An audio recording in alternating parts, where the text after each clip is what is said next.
Welcome back to A Midnight's Tale. Tonight's story is about a monster, or rather, Victor Frankenstein's greatest creation. In our tale, Victor far exceeded in his endeavors of resurrection, and the taboo of immortality followed. It seems he accomplished his goal after all, but is it what he expected? Enjoy and have a terrifyingly good night. Rawr!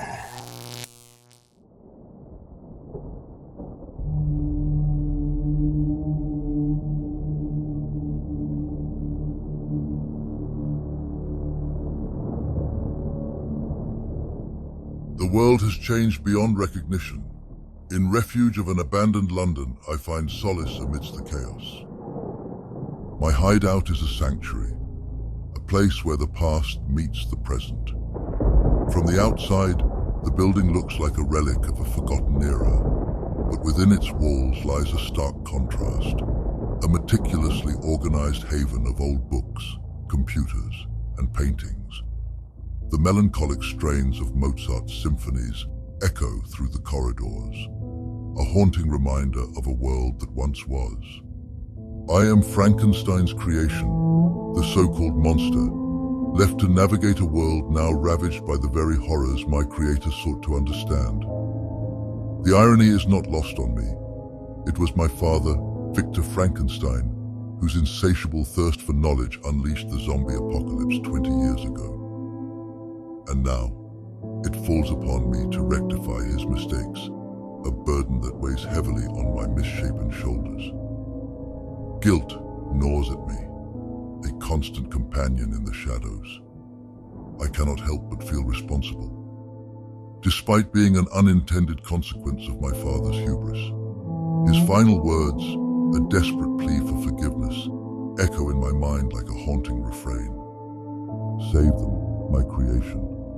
Undo what I have done. I prefer the cover of night, especially nights when storms rage and the sky weeps. The thunder masks my movements, and the rain obscures my grotesque, towering figure. On such nights, I venture out into the desolate city to gather resources for my experiments.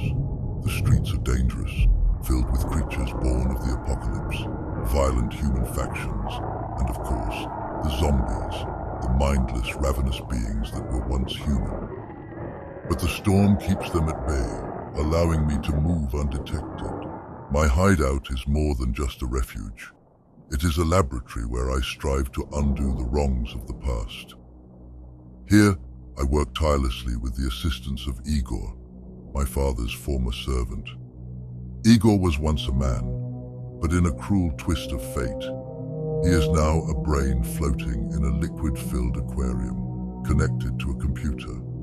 His voice, though synthetic, is a comforting presence in my otherwise solitary existence. Master, the data from last night's samples is ready for analysis.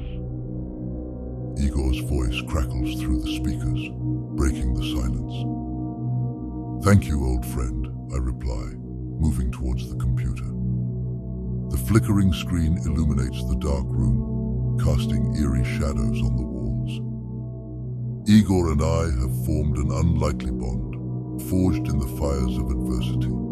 He is my mentor, my guide, and my closest confidant in this desolate world. His unwavering loyalty and encyclopedic knowledge have been invaluable in my quest for a cure. The samples I collected are crucial. Every night, I risk my life to obtain them. Tissue from the infected, plants showing signs of unusual resilience, and any remnants of pre-apocalypse medical supplies I can find. My goal is singular and unwavering, to create a cure, an antidote to the plague that my father unwittingly unleashed. Have you cross-referenced the new data with our previous findings? I ask, scanning the latest results. Indeed, Master. There are some promising correlations. Igor responds, his voice filled with a hint of hope. But the virus continues to mutate at an alarming rate. It adapts to our countermeasures faster than we can develop them. Hope. It is a fragile thing in this world, but but it is all we have. As I delve deeper into the data, I'm reminded of the enormity of the task before me. The virus that has decimated humanity is unlike anything seen before.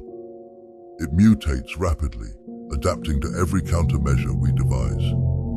But I cannot afford to falter. Too much is at stake. Flashes of my past life intermingle with the present, haunting me with glimpses of a world long gone. I see my father's obsession consume him, his quest for knowledge blinding him to the consequences of his actions. I remember the fateful night when his creation, a twisted mockery of life, first drew breath. And then the outbreak, a nightmare made flesh, spreading like wildfire across the globe. The night stretches on as I work, my mind and body focused on the task at hand. Igor's voice is a constant companion, guiding me through the complexities of our research. We exchange theories, debate hypotheses, and analyze data with a fervor bordering on madness. Together, we are a team, bound by a shared purpose and a desperate hope. Outside, the storm rages on, a symphony of nature's fury. It is a fitting backdrop to my nightly endeavors.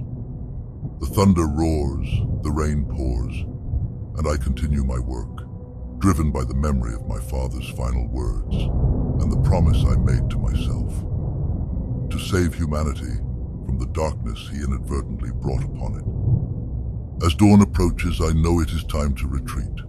The world will awaken soon, and with it, the dangers of daylight. I secure the hideout, ensuring that all traces of my presence are hidden. The Mozart symphony fades, replaced by the eerie silence of the abandoned building. I descend into the basement where Igor awaits. His aquarium glows softly, casting a pale light in the dim room. "Good work tonight, Igor," I say, feeling a rare sense of accomplishment mingled with overwhelming fatigue. You as well, Master, he replies, his synthetic voice tinged with what almost sounds like affection. Rest now. We will continue our work tomorrow, and perhaps we shall be one step closer to our goal. I nod, knowing that the battle is far from over. But for now, in this moment of respite, I allow myself a fleeting moment of peace. The world outside may be a nightmare, but here, in this hidden sanctuary, there is still a glimmer of hope. And as long as that hope exists, I will continue to fight, to create, and to cure, no matter the cost.